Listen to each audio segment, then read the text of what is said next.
Salut Yves, j'avais entrepris de faire une vidéo par exemple depuis longtemps de ce rêve-là que j'ai eu en avril 2017. J'ai beaucoup procrastiné, je pense, bon, beaucoup d'autres activités. Puis d'un autre côté, j'avais toujours peur de pas être pris au sérieux à qui je le montrerais. Ça a été comme un gros addon, là, on se recommunique comme ça, et puis que je t'en parle, puis que tu me dises si tu voulais en savoir un peu plus. Fait que, avant de commencer, je vais peut-être placer comme une bonne mise en contexte. Euh, Évidemment, c'est un rêve qui concerne plus ma vie personnelle, en tout cas, du moins la réponse que Dieu m'a faite, que l'Église en général. C'est comme ça. Puis c'est une prière que je faisais depuis au moins une bonne dizaine d'années, si c'est pas même depuis le début de ma vie chrétienne. Et puis ma prière, c'était jusqu'où on se prépare pour la fin des temps, pour les tribulations, jusqu'où on va, jusqu'où on entrevoit, puis on fait on prend précaution, on se prépare, on est comme des preppers, comme ils disent en anglais, ou des survivalistes en québécois pratiquement. Et puis, ben, ils m'ont répondu. Ils m'ont répondu à cette question-là que j'ai eue. Mais avant d'aller plus loin, je veux peut-être simplement cibler là, vraiment le contexte. Quand j'avais 4 ans, en 1977, j'avais donné ma vie à Jésus-Christ. J'écoutais le film de Jésus à la télé à cette époque-là. Un film de 8 heures, ça passe pas dans les cinéma. Donc ça passait à la télé quand c'est sorti. Puis ma mère me couchait à 6 heures le soir, donc à 3 heures du matin, j'étais réveillé. J'allais dans le salon et puis j'allumais la télé. Durant la période évidemment d'avril et de Pâques, j'écoutais Jésus. À tous les matins, une demi-heure. À tous les matins, ça passait une demi-heure. Puis les 2 dernières heures, c'était 1 heure complet. Puis à chaque fois que je regardais ce film-là, je me disais, crème, comme Jésus, j'aime Jésus, je suis pareil à lui, il est semblable à moi, puis je m'identifiais beaucoup à lui. J'admirais beaucoup, ça fait que ça a été tout un choc pour moi de voir qu'il a été crucifié. Genre, je comprenais pas, j'en revenais pas. Il y a un matin, évidemment, je suis sorti. Je suis sorti chez nous, puis ça, c'est la maison où est-ce que je restais, comme tu peux voir ici. Et puis, c'est sur la 2e rue à Rimouski. Puis là, ça, c'est l'arbre où j'allais souvent quand j'étais jeune. J'allais me réfugier là, souvent. Pour parler à Dieu, des fois, pour parler aussi, des fois, à ma grand-mère ou ces choses-là. Mais j'étais jeune, j'avais 5-6 ans à l'époque, mais en 1977, j'en avais 3 ans et demi, 4 ans. Fait qu'un matin, je suis sorti de là vers peut-être quoi, 5h, 4h30, 5h du matin, après le film de Jésus. Et puis j'ai pris mon vélo qui est en arrière de la maison, et puis j'ai décidé de m'en aller là sur la rue. Et puis j'ai longé le trottoir ici avec mon vélo, j'étais content. Je réfléchissais beaucoup à Jésus, à tout ce qui était, puis comment je l'admirais. Puis je m'en venais ici, là, dans la rue. Juste à faire une mise en contexte parce que la situation était vraiment spéciale, là, je peux te dire. Là. Fait que là, je roulais en vélo. Et puis jusqu'à cette rue-là ici. Donc, je me suis mis face à cette rue-là, puis je t'ai arrêté à peu près ici, je te dirais. Et rendu ici, j'étais sur ce côté-là, puis j'étais avec mon vélo. Et puis j'ai arrêté, puis je trouvais que je trouvais le paysage magnifique, c'était le lever du soleil, puis évidemment, sur le coup, il y avait juste un nuage au loin, il était juste au-dessus de l'aréna ici. Puis à un moment donné, je sais pas pourquoi, j'ai pointé mon doigt vers le nuage, j'ai dit Jésus est là-bas. Puis un jour, il va venir me chercher, puis il va m'amener avec moi sur le nuage. Et puis tout d'un coup, j'étais rempli d'une poussière qui est tombée sur ma tête jusqu'à mes pieds. Et qui est arrivé à mes pieds, elle est rentrée en moi. J'étais rempli d'une joie indescriptible, d'une paix, d'une sérénité incroyable. C'était juste merveilleux. Tellement merveilleux que je regardais encore le nuage. Puis c'est là que j'ai eu je pourrais dire ma première vision. J'ai vu une échelle blanche descendre du nuage jusqu'à terre. Puis j'ai 4 ans, là. Fait que dans ma tête, dans mon esprit, je me dis, Ah ouais, je vais tout de suite. Fait que là, je m'avance avec mon vélo, puis je pédale, puis je pédale, puis je pédale. Puis rendu à peu près ici, je te dirais, là, sur le bord de la rue. Peut-être même juste presque ici, là. Je vois comme une boule de feu dans le ciel, toute petite, puis commencer à grandir, puis à tournoyer comme ça. Puis à un moment donné, quand elle est venue plus près de moi, là, elle a pris une forme d'une main, puis ça a fait comme arrête. Là, je me suis arrêté, puis ça m'a dit dans mon cœur, la voix m'a dit dans mon cœur, non, non, viens pas tout de suite. Un jour, je vais te revenir te chercher. Je vais être venu avec moi sur les nuées. Lui, il a dit nuées, il a pas dit nuages. Quand il m'a dit ça, j'étais déçu sur le coup, mais en même temps, j'étais bien. J'étais heureux, j'étais joyeux. Fait que j'ai viré les talons de ce côté-là. Je suis retourné chez moi, tout simplement. Et puis à partir de là, ben, j'ai vécu pour Jésus-Christ jusqu'à l'âge de 12 ans, je te dirais, où ce que dans la catéchèse, puis à d'autres périodes de ma vie, ils m'ont énormément parlé. Ben, énormément, à certaines occasions. Puis ça m'a amené évidemment en 99 à revenir vers l'Église, à revenir vers Dieu, à me repentir de mes péchés. Là, j'étais plus dans un état d'innocence comme j'avais 4 ans, parce que j'ai pas donné ma vie à Jésus en proclamant le sang de Jésus. J'ai donné ma vie à Jésus comme un enfant innocent, aimant, ayant aucun doute dans sa conscience sur sa pureté et la pureté de Dieu. Donc c'était dans un désir de relation intime. Mais en 99, c'était plus comme un pécheur. Puis à partir de ce moment-là, je lisais la Bible, évidemment, puis je me posais la question, mais jusqu'où il faut se préparer? Fait que moi, à cause de ça, de ce que j'avais vécu à 4 ans, je me disais tout le temps, ben, c'est sa parole. C'est lui qui m'a promis. Il m'a promis, je vais venir te chercher, je vais t'amener avec moi sur les nuées. C'est sa promesse. Que je peux vraiment craindre sur sa promesse. Il va m'amener dans l'état, puis dans la bonne condition adéquate pour répondre à sa promesse, parce que c'est quand même lui qui l'a promis, pas moi. Que je surfais sur cette vague-là depuis, bon, écoute, tout le long de ma vie chrétienne.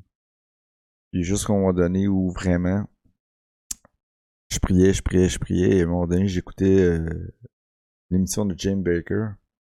Il y avait un évangéliste, nom de Perry Stone, qui était là. Et puis, Jim Baker, dans son show, si tu vas le voir sur Internet, Jim Baker Show, il vend des produits, la nourriture sèche. La nourriture, justement, pour les survivalistes, pour les préparateurs. Mais il dit tout le temps, c'est pas dans le but des tribulations, c'est juste pour prévenir au cas où. Mais tu sais, ça a quand même une odeur de... Pour un chrétien qui regarde ça, qui est pas trop sûr, puis qui se pose ces questions-là comme je me posais. Bon, ben, crime, faut se préparer, faut-tu pas se préparer, je le savais pas trop. Fait que, puis à un moment donné, Perry Stone qui dit tout fort durant le show de Jim Baker Show, il dit moi j'ai aucun respect. Il dit ça direct en anglais, moi j'ai aucun respect pour les chrétiens qui se préparent pas. Ils font absolument rien, puis qui voient les circonstances de la vie changer devant eux autres, qui se préparent pas, puis il se tourne vers Jim et il se dit qui t'achètent pas de la nourriture préparée d'avance, toi qui penses à eux autres, toi qui leur trouves des bons deals. Dis-moi, il dit toute mon équipe a de la nourriture pour 1 an d'avance. C'est des affaires, j'ai acheté ça, puis là, tu vois le Jim Baker, ah ouais, je sais, mais c'est pas nécessairement pour ça. Puis là, il rajoute ça parce qu'il sent l'eau chaude, là, tu sais. Jim Baker. Mais Perry Stone, avec vraiment, là, un mépris, là. C'était vraiment, là, à un moment donné, c'était comme, tu sais, il y a une limite, là, à rire des gens, là. Moi, mon Seigneur, c'est Jésus-Christ, pas Perry Stone ou un autre. Fait que là, à un moment donné, je saute en prière drette, là, à Dieu, je dis, donc, il va falloir à un moment donné que tu rendes des comptes. À savoir, on se prépare-tu, on se prépare pas. Là, lui, il nous méprise, puis il méprise le 3 quarts du monde. Probablement qu'il y a du monde qui vont se mettre à téléphoner puis acheter là-dedans, juste par peur. Mais tu sais, même si je l'ai dit comme ça, dans mon cœur, j'ai toujours quand même un respect pour Dieu, mais c'est plus pour dire comme la situation est irrévérencieuse, c'est respectueuse de la foi, de toi. Je comprends pas pourquoi ce gars-là se permet de faire ça. Fait que je juge pas lui, mais je te demande de me répondre à moi. C'est qualité. Je laisse ça de même parce que ça fait plusieurs années que je pris ça. J'ai comme pas dans l'idée vraiment qu'ils vont me répondre. Mais à l'époque, c'est moins le cas aujourd'hui, malheureusement, mais je veux m'y remettre. À l'époque, faisait au-dessus de 2 ans que j'étais à tous les jours 2 à 3 heures par jour à prier, à louer Dieu. À tous les jours. À tel point, des fois, je tombe endormi à 6h30, 7h le soir. Mes enfants, ma femme me le reprochait, mais ma priorité était dans la relation. Donc, un soir que je priais, et j'avais loué, j'avais prié, puis que je louais. Et puis, je sais pas si j'ai écouté une vidéo après, mais en tout cas, vers 1h du matin, j'ai décidé d'aller me coucher parce que, quand même, que je sois raisonnable, que je sois là demain matin pour mes enfants, ma femme. Et puis, donc, je suis monté me coucher et en me couchant directement, dès que ma tête a frappé l'oreiller, euh, j'ai entendu tout de suite ça. Puis c'était un son là, vivant, vibrant, ça venait de partout, c'était en biophonique. Là. Le monde spirituel, c'est plus sûr, c'est plus réel que la réalité dans laquelle on vit. C'est étrange à dire, mais le temps, puis toute la physique dans laquelle on vit, nous, sont des barrières à l'entendement puis à la compréhension de ce que c'est en réalité le monde spirituel, parce que dans le monde spirituel, c'est comme s'il n'y a aucune barrière. Tout est ouvert, tout est... Et donc, tout ce que tu entends, tu l'entends de façon vivante. Tu le comprends, tu le ressens, tu le vis. C'est distinct, c'est une expérience totalement pleine et entière, sans aucune barricade. Puis j'entends ça. Vers 19 secondes, tu checkeras, c'est vraiment le son que j'ai entendu. Super grave, super fort.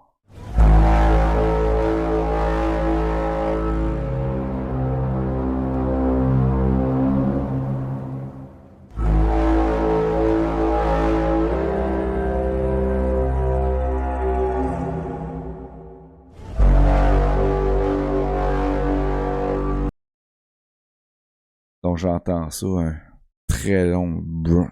C'était la trompette de Dieu. Et puis, tout d'un coup, je ressens dans moi le Saint-Esprit qui sort. Là, je suis estomaqué, là, je ressens qu'il s'en va vers la fenêtre, du côté droit. Puis je me retourne, puis là, je comprends tout de suite ce que ça veut dire. Je me retourne, je regarde ma femme, voir si elle est toujours là. Ma femme est là. Bon, ok. On a manqué d'enlèvement. Et tout d'un coup, je vois, peut-être comme 2-3 secondes après ça, là, je vois un faisceau lumineux blanc, blanc étincelant. Mais ma fenêtre est fermée, là, les toiles sont baissées, les rideaux sont devant. Je vois un blanc étincelant, mon gars. Je sais que c'est l'esprit des saints qui se réunissent pour être amenés au ciel. Et surnaturellement, je vois cette lumière-là s'enfuir, se regrouper en une seule grande lumière. Puis aller vers le ciel. Et rendu au ciel, il y a comme un genre de carré qui s'ouvre et que la lumière passe dans l'ouverture qui s'est placée. Comme une ouverture de fenêtre, mais une fenêtre qui s'ouvre de l'intérieur, comme un grand carré, puis qui redescend. Et puis, sur le coup, je me réveille d'un coup sec, je me lève d'un coup sec, puis je me dis, ok, j'ai encore du temps pour me repentir, j'ai encore du temps pour me convertir, il va falloir que je le paye de ma vie, j'ai du temps. Et sur le coup, j'entends la voix qui me dit, la voix du Seigneur qui me dit, comment qu'il me dit ça? Comment pourras-tu te repentir alors que la voix qui convainc de péché, de justice et de jugement n'est plus? Et là, je capote. Je freak out ben raide parce que c'est vrai, le Saint-Esprit est sorti de moi. Et là, je me dis dans ma tête, je vais aller voir si mes enfants sont là. Ils aiment tellement Jésus. C'est clair qu'ils sont pas là. Je veux dire, je pourrais t'en compter en long et en large, mais... Et puis en m'en allant vers la chambre de mes enfants, je ressens la présence de Dieu le Père, la première fois de ma vie. Totalement surréaliste, indescriptible à la fois. C'est tout à l'extrême. Et puis sur le coup, je me dis, après ça, je dis, je l'ai répété par 3 fois, je suis avec les perdus. Je suis avec les perdus. Là, je capotais. Et là, la voix du Père qui s'adresse à moi, c'est la première fois que je l'entends. Là, je le sais que c'est la première fois que je l'entends. Je me dis, et maintenant, tu devras passer l'ardente colère de Dieu. Et là, quand... Parce que sur le coup, je réalise que le Père est là, devant moi, puis que Jésus est à droite. Sur le coup, je me disais, juste avant qu'il me dise ça, je me disais, qu'est-ce qu'il fait là? Il est supposé être devant moi comme dans la prière sacerdotale. Entre moi et Jésus, entre moi et le Père, je veux dire, Jésus étant le protecteur, celui qui a payé pour nos péchés. Là, c'était pas le cas. Et là, j'étais... Quand il m'a dit ça, le Père, j'ai continué vers la porte de la chambre de mes enfants, et puis j'ai entendu la voix du Saint-Esprit me dire, ou Jésus, mais j'ai entendu une voix me dire, tu es maintenant trappé sur la terre. Et j'ai senti surnaturellement que tous ceux, et même les inconvertis, ceux qui sont pas nés nouveaux, tous ceux qui vont voir cet événement-là, que ce soit de nuit ou de jour, vont savoir que Dieu a quitté la terre. Et je peux te dire une chose, il n'y a pas personne qui en parle sur la terre. Personne. Pourquoi? Parce que c'est un élément de vie spirituelle si effroyable que personne n'ose aborder ce sujet-là. Et c'est ça que je ressens en dedans de moi. Et puis là, je m'en vais vers la chambre de mes enfants encore, et là, tout d'un coup, je me dis à moi-même, avoir su, j'aurais vécu ma vie autrement. Et tout de suite, j'entends la voix du Seigneur me dire, je veux adresser ça dans ta vie. Et là, ça me laisse un doute que c'est un rêve, là, c'est pas réel. Là, je regarde, là, je dis, ah, pas tout de suite, Seigneur, je veux juste regarder si mes enfants sont toujours là, tu sais, comme incapable de le croire, mais en réalité, c'était avec hypocrisie, j'étais plus capable d'en prendre. C'était trop pour moi. Imagine-toi, tu sens le Saint-Esprit qui sort, puis il y a tout qui t'arrive. Tu es en train de capoter. J'ai senti que ça a offusqué le Seigneur, ça l'a blessé. Je lui demande pardon, je confesse mon péché. Et là, je vois que mes enfants sont là, et là, tout d'un coup, je me dis, waouh, j'aurais dû vécu.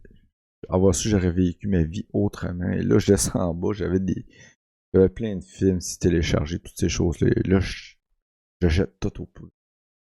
Je garde rien, aucune saloperie du genre. Je jette tout, et même si je paye pour des comptes comme Netflix et ces choses-là, je jette tout. Et là, je me mets à prier, ou j'essaie de prier. J'essaie de louer, de prier, ou plutôt de me plaindre en priant, ou je suis confus. Hein. Là, je suis comme, Seigneur, je prie 2 à 3 heures par jour, je te loue, je fais tout. Oui, j'ai cessé d'aller à l'église, mais c'est pas parce que je t'aime pas ou que j'aime pas les gens. J'ai une foi qui est en contradiction un peu avec eux autres sur certains aspects. Ils sont beaucoup prophétiques, c'est correct, mais moi, je veux la vérité. Je veux comprendre ce que je lis. Conformément à ce que tu m'as appelé en 2016, d'arrêter de jouer à des jeux vidéo, de me consacrer à toi, de cesser de me laisser abrutir par l'entertainment, puis par la vie, comme il m'avait montré que Pinocchio se faisait abrutir dans le parc de jeux, à se transformer en âme, à devenir esclave du maître du cirque, lorsqu'il les attelait après leur charrette pour se servir d'eux autres. Il s'était enfui, il avait réussi à s'enfuir. Il était rentré dans le ventre de la baleine. Et là, je disais à Seigneur, tout ça, je dis, regarde, Seigneur, j'ai fait tout ça, et c'est pas mes choses, c'est pas que j'ai fait des bonnes choses, c'est plus que mes actions vont avec ma foi. Ma foi va avec l'obéissance. Et alors, je comprenais pas. Et là, après 1 heure et demie, écoute, il est 1 heure du matin, il doit être rendu 4 heures. Je me calme un peu plus, je me mets à louer, puis plus me taire, puis focusser sur la présence de Jésus-Christ, à l'adorer malgré tout. Malgré tout. Et là, sur le coup, j'entends ceci. Sans moi, vous ne pouvez rien faire. Et sur le coup, je tilte bien raide. Je retourne en mode panique totale. C'est le genre de réponse qu'un chrétien veut pas avoir.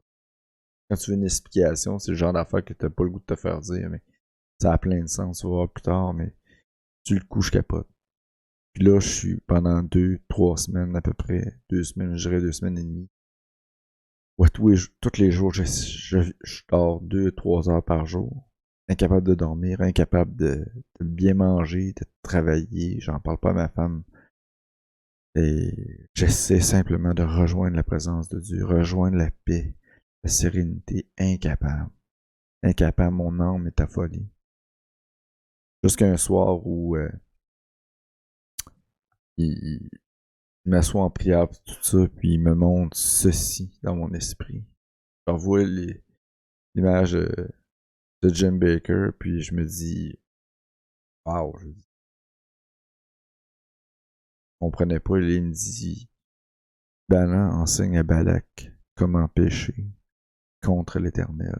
Là, je suis comme, là, je sous-entends un peu la réponse, parce que je connais un peu l'histoire, mais ça en parle plus dans l'épître de Pierre, je crois, au Jude.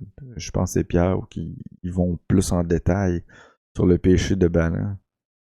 Et puis après ça, il me montre ceci. C'est un wood gasifier pour simplement alimenter un moteur au gaz. Il marche à l'essence, mais sauf qu'avec des gaz de bois, simplement. Le méthane qui se trouve dans le bois. Il me montre un solar heater, air heater. Après ça, un autre, c'est pour réchauffer l'eau. Et puis après ça, il me montre un arc. Un arc en... Il me montre aussi... c'est une pompe. C'est une pompe de volume, dans le fond, pour faire monter un débit d'eau par la pression d'un débit d'eau d'une petite rivière pour la faire monter jusqu'à 20-30 pieds dans les airs pour la redistribuer. Et puis après ça, un homemade shotgun, et puis ces choses-là. Donc, il me montre toutes ces choses-là. Puis, il me dit ceci. Ben, il me montre Pierre aussi. Après ça, tout ça, je vois la vision de Pierre qui dégaine son épée. J'entends Jésus qui lui dit « Range-la ». D'une façon autoritaire mais douce à la fois. Mais c'est comme « Range-la ». Et puis j'entends le Saint-Esprit me dire « Pierre aussi avait ses dieux de bois, de fer et de pierre ».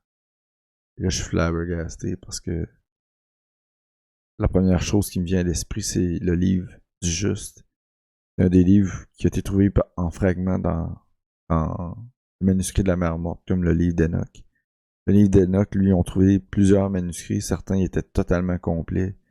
Et lorsqu'on les comparait à la Bible d'une dénomination chrétienne en Éthiopie, une des plus vieilles dénominations qui sont restées très orthodoxes, eux, ils ont 88 livres. Ce livre-là en fait partie. Le livre du Juste et d'autres livres. Mais le livre d'Enoch était à tout point semblable, à part pour des mots qui étaient comme qu'un jeu de synonymes, mais qui représentaient la même étymologie pour l'histoire dans son contexte. Et quand il me parlait des dieux de pierre, de fer et de bois, c'est que dans le livre du Juste, il y a un moment donné où Abraham est envoyé vers Noé pendant 40 ans pour se faire enseigner les voies de l'Éternel, la repentance. Et à cette époque-là, il se faisait enseigner la loi orale de Dieu, ce que Dieu a prêché à Adam et Ève dans le jardin d'Éden. Le Messie qui viendrait, tout ça, et c'était la loi orale, et en réalité, dans le livre du Juste, ça dit qu'il s'est fait enseigner la doctrine de l'Éternel, parce que la doctrine de l'Éternel, c'est la repentance. Donc, autrement dit, ils ont reçu l'Évangile, et verbalement, de la voix même de Dieu, et ça a été passé de père en fils, d'Adam jusqu'à Noé. C'est pour ça que c'est si important la généalogie de Jésus dans Marc et dans Matthieu. C'est ça qui me venait. Et là, quand Abraham est revenu de chez Noé, il est revenu vers son père en Chaldée. Son père, lui, était un adorateur des faux dieux. Et les gens à l'époque avaient des endroits où ils gardaient leurs faux dieux, de pierre, de bois, de fer, de toutes sortes de choses, de briques. Et ces dieux-là étaient fabriqués d'une matière à laquelle eux avaient obtenu l'enseignement. Eux avaient obtenu dans on va dire, plus une transaction avec un des anges déchus qui ont enseigné aux hommes à travailler le bois, à travailler le fer pour différentes raisons, différents motifs. Et c'était une entente de se faire une représentation afin de remercier cet être-là qui avait transmis le savoir. Et ce savoir-là qui était transmis d'une personne à une autre personne. Il se faisait une représentation pour remercier, évidemment, cet enseignement-là. Et là, moi, c'est ça que Dieu me dit. Quand il m'a montré toutes ces choses-là, ces affaires de préparateur-là, de survivaliste, là, il me dit, t'es en train de me dire, t'es comme Pierre. Toi, t'es Dieu de pierre, de fer, puis de bois. Et là, je suis tombé sur le cul et ça arrête très là. Donc, pendant 2-3 semaines, je continue simplement à prier, j'en demande pas plus, mais je me repens, mais je m'en demande pas plus. Et c'est là que toute cette histoire-là tourne bizarre. Parce que là, c'est le Seigneur qui vient me reparler de ce rêve-là, qui vient m'expliquer encore des choses. Et là, je trouve ça weird parce que rarement Dieu le fait à l'extrême comme ça. Pendant longtemps, pendant 6 mois de temps. Et la première chose qu'il me dit, c'est le Saint-Esprit me dit ceci. Un jour, en pleine journée, sans que je prie, il me dit, tu sais, Pierre, quand il était au tribunal de Jésus, puis qu'il s'est fait accuser, ah, toi, t'es un disciple de Jésus. Toi, t'es avec lui, tout ça. Puis, non, je suis pas avec lui. Le Saint-Esprit me dit directement comme ça, pourquoi qu'il aurait pas pu sortir juste son épée? Juste sortir son épée, pas avoir l'intention d'utiliser, mais juste sortir son épée. Puis regarder la bonne femme qui le menaçait, il disait, hey, si tu te la fermes pas, je vais te trancher à la gorge. C'est clair? Tu te la fermes. Mais il a jamais sorti son épée. Il en fait aucunement mention dans l'Évangile. Il a renié le Seigneur Jésus. Et puis s'il a enfui, il a pleuré amèrement. Puis le Seigneur me disait, il a pleuré amèrement. Parce que, c'est sûr, il n'était pas né de nouveau à l'époque. Le Saint-Esprit n'avait pas été donné. Il a pleuré amèrement parce qu'il le savait dans son cœur. Il se confiait dans son épée et non pas entièrement en Jésus-Christ. Et au moment où il a voulu obéir à Jésus, parce qu'il y a eu l'ultime ordonnance du Seigneur de lui dire « Lâche-la ». Autrement dit, cesse de vivre par la confiance et la force qu'elle te donne. C'est une fausse force. Lâche-la. Il pleurait amèrement parce qu'il a réalisé qu'il ne pouvait pas manier sa langue. Il ne savait pas quoi répondre. Il n'était pas capable de mourir pour sa foi, parce que sa foi n'était pas dominante en lui. Et quand le Seigneur me dit ça, je fais que... c'est sûr que ça fait appel à moi, mais j'étais encore bouleversé et je sentais que c'était pas la fin. Le Saint-Esprit, cette journée-là, s'est arrêté là-dessus. Par la suite, après m'avoir montré ça à propos de Pierre, il m'a montré Abel et Caïn pour me montrer jusqu'à quel point Abel était semblable à un homme de l'Évangile et que Caïn était semblable à une personne de la terre. Je veux juste lire pour que tu puisses comprendre puis qu'on puisse voir, mais là, il dit, ils ont fait l'offrande puis Caïn n'a pas été agréé de Dieu. Et à cause de cela, Caïn jalousait son frère Abel et il cherchait un prétexte pour le tuer. Après un certain temps, Caïn et Abel, son frère, allèrent au champ pour leurs occupations. Caïn était à labourer sa terre lorsque le troupeau d'Abel vint à traverser les sessions. Cette chose fâcha violemment Caïn.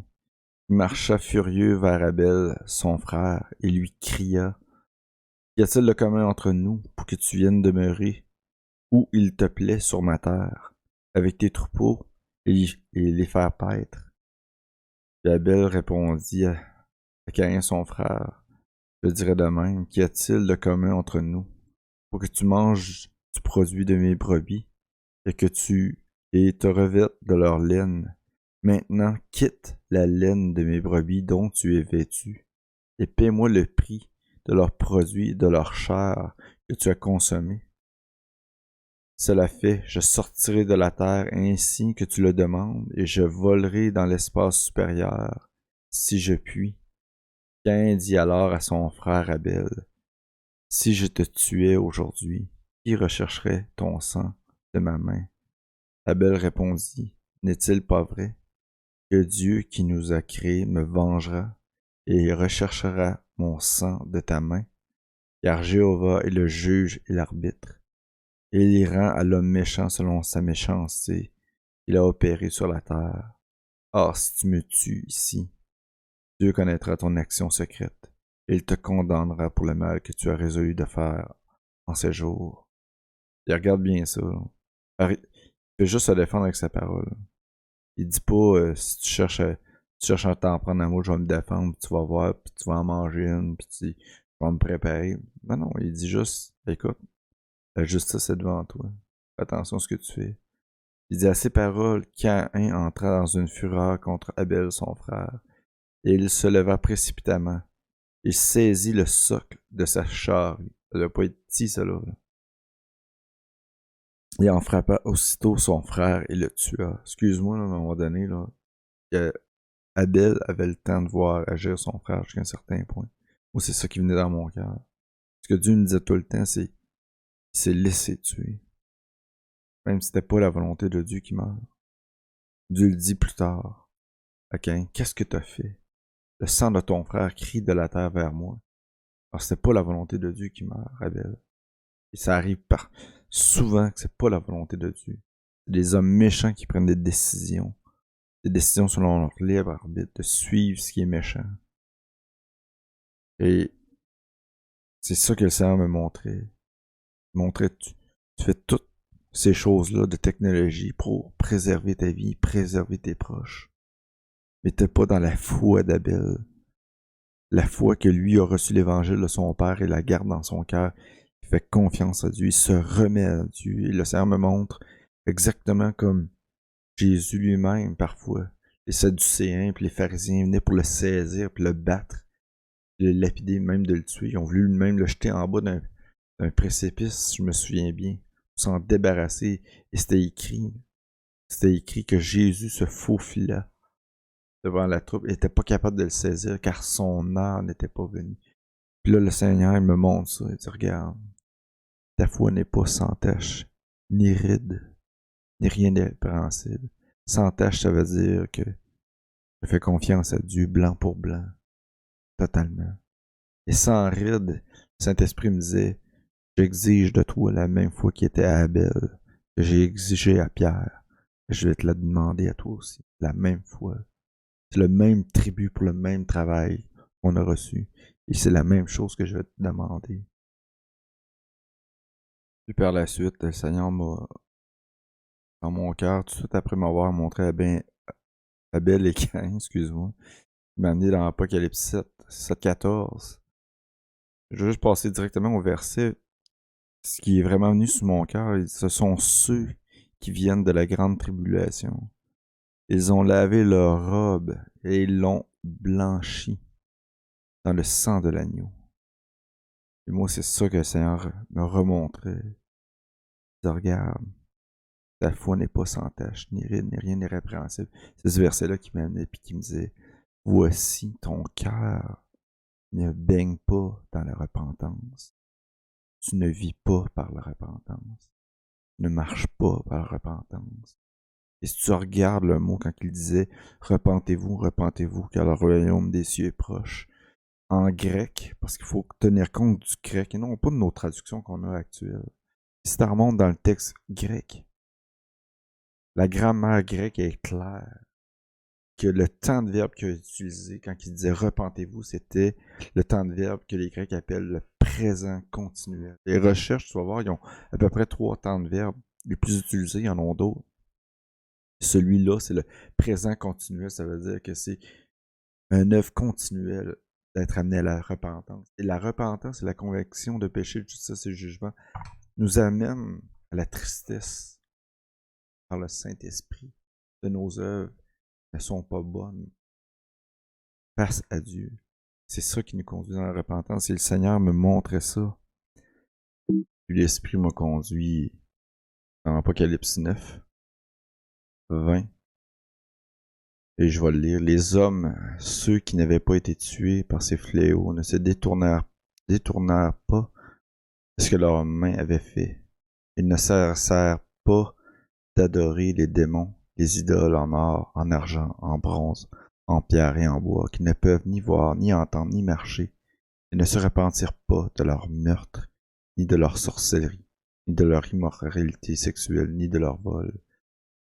Que le Seigneur me montrait, c'est criant, là. Il me disait, regarde Patrick, l'humanité pêche encore par ce troc qu'elle a fait avec les anges déchus, au début même de l'humanité. Ils n'ont jamais cessé de se performer et de s'améliorer dans les technologies. Juste un cue comme ça, si tu lis le livre d'Enoch, tu vas voir que les anges déchus vont être enchaînés pour une période de 70 générations. Lorsque tu fais 70 fois 70, ça fait 4900 ans. Et si tu pars de l'époque d'Enoch et tu rajoutes le 4900 ans, on arrive aux alentours des 1950 à 1880. 1850 à 1880. Et qu'est-ce qui s'est passé à l'époque du 1880, à peu près 80-90? Boum! On a eu la technologie par la vapeur, les trains à la vapeur. Boum! Après ça, le moteur à explosion. Boum! Ford avec sa révolution industrielle par les chaînes automatisées. Boum! L'avion, l'automobile, la radio, la télévision, cellulaire. Ils sont faits de quoi? D'or, de bois, de pierre. De la même manière que du même or. Les hommes se construisent dans leur savoir au lieu de marcher, de vivre par la repentance. De ne pas voir que les fléaux qui viennent sur la terre, on les détruit. Même là, ils se repentirent pas. Le Seigneur me montrait, voici, tu es comme le monde. Tu marches par le monde et avec la pensée du monde. Et c'est à ce moment-là, j'ai réalisé vraiment que j'étais plus un chrétien, cette ordre d'idée-là. Même si j'en avais les œuvres dans mon cœur, dans mon désir, dans mon vouloir, j'en avais pas la foi. Je conduisais à l'obéissance, à conduire, à pratiquer les véritables œuvres vivifiées. Pas le repentir. Puis le Seigneur me dit ça, traite comme ça. Patrick, je pourrais ajouter 10 000 ans à ta vie. Et je pourrais te doter de tous les dons pour sanctifier ta vie, de prière, de louange, d'adoration.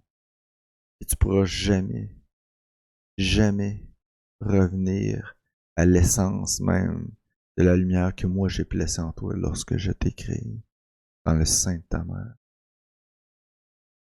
Et là, j'étais comme... Et là, il me dit, il n'y a que la repentance en Jésus-Christ. Il nous fait naître. Et c'est cette lumière-là qui renaît en nous, naître de nouveau. Et puis là, le Seigneur, il me montre tout de suite après ça. Le Seigneur montre tout de suite après ça que... Il montre la fragilité des hommes. La simplicité à laquelle il nous a appelés. Dans le livre d'Enoch, ça dit aussi encore qu'à un moment donné, il y a un des anges qui a enseigné aux femmes l'art du maquillage, de faire des potions, des breuvages, mais de se maquiller, de se mettre belle. Le Seigneur me montrait, vois-tu, la corruption qui a été immiscée là. C'est ça l'altération de l'attitude, du cœur, du caractère de la personne, en se mettant plus belle, en se montrant dans des jours plus beaux, en ayant des beaux produits, des belles choses, change l'attitude de la personne. Ce changement dans le caractère de la personne est la corruption même. Puisque c'est pas à ça que Dieu a amené cette personne-là comme telle. C'est qu'à un moment donné, il me montrait quand j'allais en route, justement, à un moment donné, il me faisait penser à toi, c'est ça qui est le plus drôle. Il me faisait penser à toi, puis il me disait, tu devrais demander à Yves comment il se sentait quand il avait une arme dans ses mains puis qu'il allait à la chasse. Il devait le sentir qu'il y avait un changement dans le tempérament. Un peu comme ce que je disais tout à l'heure au début, avec Pierre. Son glaive lui donnait de la force. Son glaive lui donnait de l'ardiesse. C'était pas quelque chose qui était en lui de Dieu, de la présence de Dieu. C'est pour ça qu'il est toujours écrit que Jésus n'a jamais cherché comme une proie à être semblable à Dieu. Il recevait sa présence et il l'était, il le devenait. Et il dit très bien dans la parole, hein, avant qu'Abraham fût, je suis. Et ce caractère-là, qui je crois pour moi est vraiment le mystère de la foi. C'est ça. De recevoir cette lumière-là en nous. Qui nous, oui, nous transforme, mais qu'on doit cumuler. Comme à l'image d'un vase qu'on cumule de l'huile dedans. Et c'est ça que le Seigneur me montrait au niveau des péchés que. Donc on peut voir que la repentance, quand le Seigneur me montrait, tu sais, je pourrais te donner 10 000 ans à ta vie, je pourrais rajouter 10 000 ans. Tu serais jamais capable de réinitialiser la personne ou la lumière qui est en toi, comme je t'ai créé initialement dans le sein de ta mère. Il m'a montré que la repentance est le don surnaturel, la grâce surnaturelle de Dieu pour comme peser sur un piton reset, pas pour effacer nos péchés, non, mais pour nous ramener à cette lumière initiale. Là. Parce que chaque jour de notre vie, sans même qu'on s'en rende compte, et c'est ça que Dieu mettait l'emphase, chaque jour de ta vie, comportement, ton attitude dérive de ma personne. C'est triste à dire, mais voici l'état du péché. Voici ce que Adam et Ève ont unleash. Je sais pas comment le dire en français. Ce pouvoir du péché, c'est un pouvoir de se perdre. C'est un pouvoir de perdre l'état initial que l'on est. Ce n'était pas un état éternel. Et c'est devenu un état de dégradation. Ce n'était pas la représentation de Dieu. Nous, on a été fait pour être des réceptacles éternels de sa présence. Et je continue à croire que un verset de la Bible est le motif même pour lequel Dieu nous a créés. Dieu veut être en relation avec des entités qui lui sont semblables. Pas une question qui en a besoin, peut-être. C'est vraiment une question qui apprécie ça à un plus haut point. Qui estime les relations plus que tout dans l'univers. C'est pour ça que, lorsqu'il a créé l'homme, il nous a créé de nature à être. On devait avoir une très très très haute morale pour en venir un jour ou l'autre à évaluer les relations au-dessus de toute chose dans la vie. Et pourtant, c'est étrange. Le péché du jardin d'Éden nous a fait en sorte qu'on a perdu. Et aujourd'hui, plus que jamais, hein, les gens couchent avec un avec l'autre ici et là de façon frivole. Et c'est le maillon le plus précieux de la création et celui qui est le plus mis en valeur. En tout cas, pour revenir à mon rêve, m'a montré que c'était vraiment ça qui était fondamental dans la vie. Par la suite, ils m'ont rien montré, mais j'ai été pendant écoute, je peux devenir là, des semaines obsédé par la repentance, obsédé par qu'est-ce que la grâce, qu'est-ce que véritablement, au point tel où que j'avais entrepris ou tout ce que j'ai été enseigné auparavant, j'ai pas jeté à la poubelle pour autant. J'ai pris comme une base sur laquelle avancer, mais je remettais toute chose en doute. Après avoir vécu tout ça, je me disais, puis je veux dire, comme je te parlais du verset Jean 3,16 qui dit cosmos et non pas monde, et que l'étymologie du mot, c'est vraiment pas ce que ça veut dire par rapport à monde. J'étais prêt à remettre tout en question, sans dériver de la repentance, sans dériver du sang de Jésus-Christ. C'est les deux seules choses que je prends totalement pour acquis. Donc, je prie, je fais des recherches, tout ça, et à un moment donné, il y a toujours cette vision-là. Quand il m'a montré le dôme avec cette fenêtre-là qui ouvrait, puis que les gens rentraient par là, à la fin de mon rêve, ils m'ont montré ce dôme-là. Quand que la fenêtre se fermait. Et c'était pas comme une fenêtre, c'était vraiment un carré. C'est ce carré-là qui rentrait à l'intérieur de lui-même, qui ressortait. Ils m'ont montré, après ça, je vois vraiment comme de la fumée noire descendre. Et je sais que c'est les anges déchus. Et tout d'un coup, je vois des créatures, comme je disais, qui sortaient, comme je te parlais sur Messenger, des créatures blanches qui sortaient de la terre. Je me souviens très bien, ben, au début, non, j'ai pas vu des créatures blanches. Au début, j'ai juste vu la noirceur. Et l'Esprit de Dieu m'a dit que les chrétiens qui allaient être restés sur la terre allaient être dévorer. Premièrement, et après ça, ça serait les non-croyants, dans une certaine mesure. La manière que l'esprit me le dit, moi je l'ai compris comme ça quand il me le dit dans mes sentiments, dans mes émotions, dans mes pensées. C'est ce qu'il imprégnait. La manière qu'il me l'a dit, c'est comme ceci. Le jugement, la colère de Dieu, le jugement va commencer par la maison de Dieu. Par la suite, par le nom. J'étais flabbergasté. Ça, j'ai eu de la difficulté à y croire. J'arrivais pas à accepter ça. C'était trop. Cet endroit-là, c'était trop. C'était comme, ça n'a aucun sens, Seigneur. Donc, par la suite, je performe la repentance du mieux que je peux.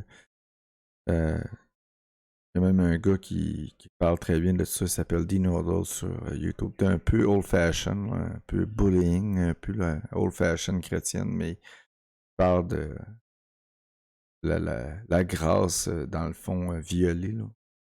On dit toutes les exagérations que les prédicateurs font de la grâce, qui l'étirent et qui est rempli ici, hein, l'évangile. Donc, on va avoir rendre des comptes de tout ce qu'on a dit, tout ce qu'on a fait. Et c'est une perspective. Donc, je fais ces recherches-là et je continue dans la parole, mais le Seigneur, une fois de temps en temps, me ramène les dernières images-là du dôme, de la fumée noire qui descend, de cette parole-là qui me dit que les chrétiens vont se faire dévorer en premier. Et puis de temps en temps, j'entends ce gars-là qui s'appelle Tom Horn, qui dit souvent, il dit, Giants are coming to fulfill my right. Il dit ça aux gens. Puis moi, à chaque fois que je l'entends, ça me titille, ça me dérange, je veux pas l'entendre. Comme trop pour moi, tout simplement. Et puis à un moment donné, il donne le verset, lui, où les recherches ont abouti pour dire ces choses-là. Puis c'est dans Ésaïe, dans le fond. C'est dans le texte de la Septuagint. Peut-être de donner un contexte. Là. Nous autres, nos Bibles sont faites par le texte masorétique. Et ici, j'ai marqué MT, masorétique. Donc, c'est la base de toutes nos Bibles qui sont basées sur ces textes anciens-là.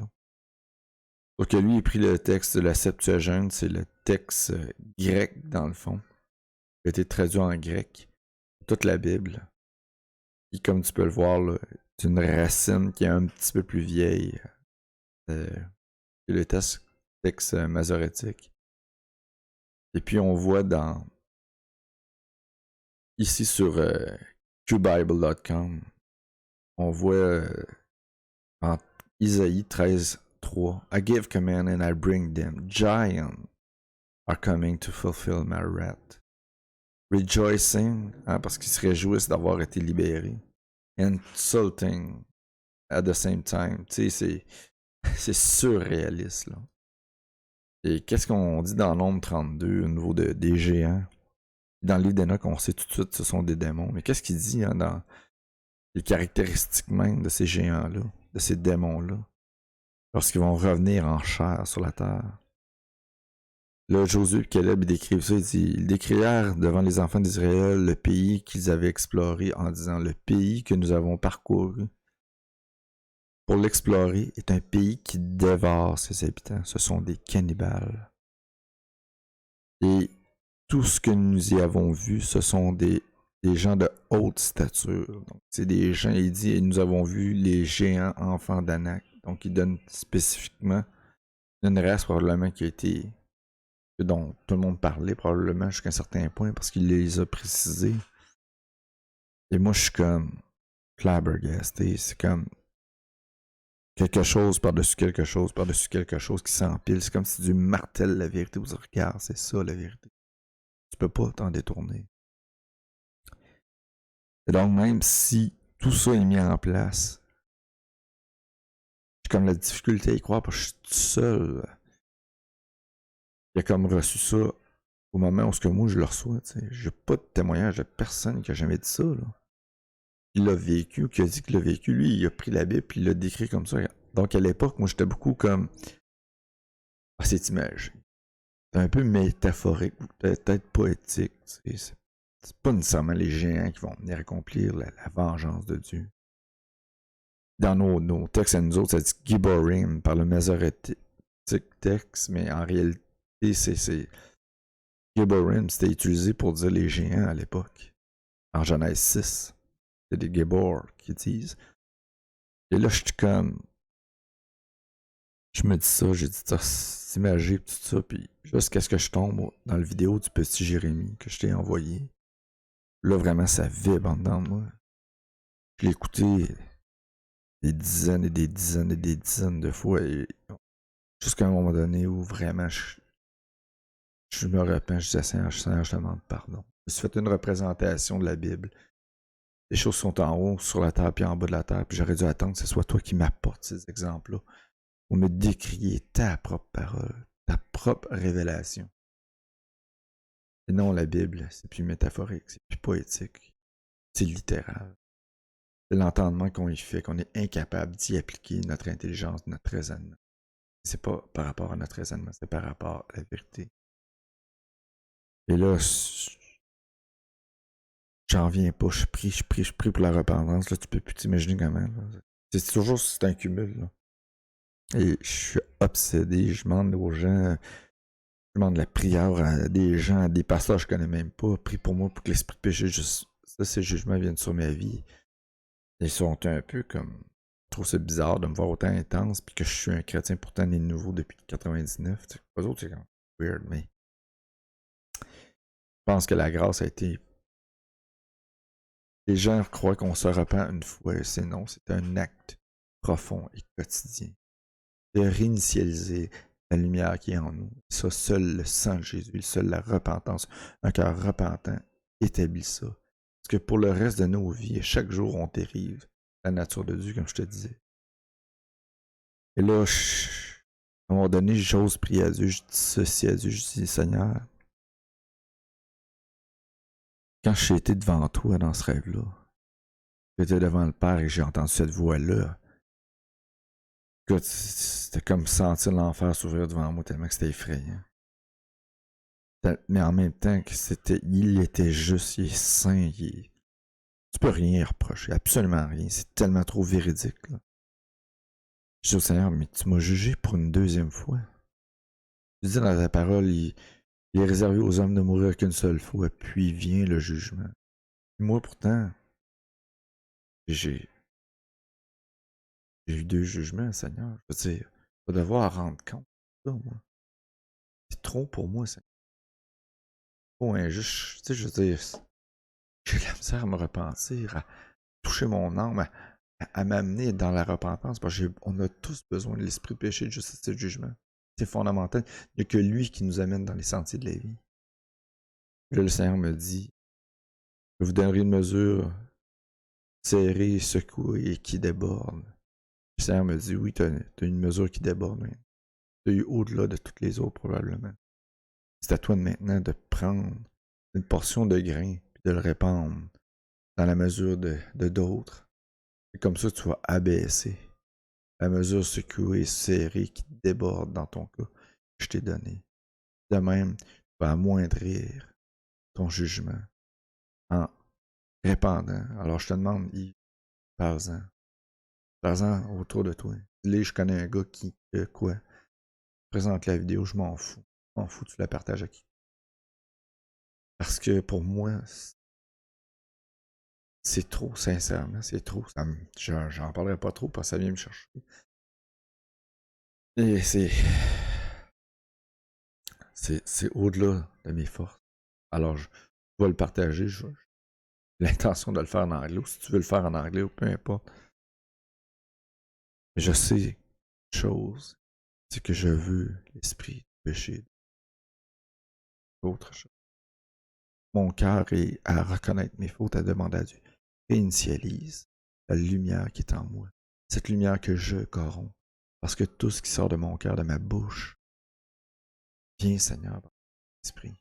Viens Éternel, nous convaincre de péché de justice. C'est la seule et unique chose qui c'était mon péché. D'être quelqu'un qui se préparait. D'être quelqu'un qui faisait pas confiance à Dieu. pouvait, s'il le voulait, faire déborder mes greniers de nourriture et donc tout ce que j'ai besoin. Même d'électricité, quand on va me la couper, il va y en avoir quand même.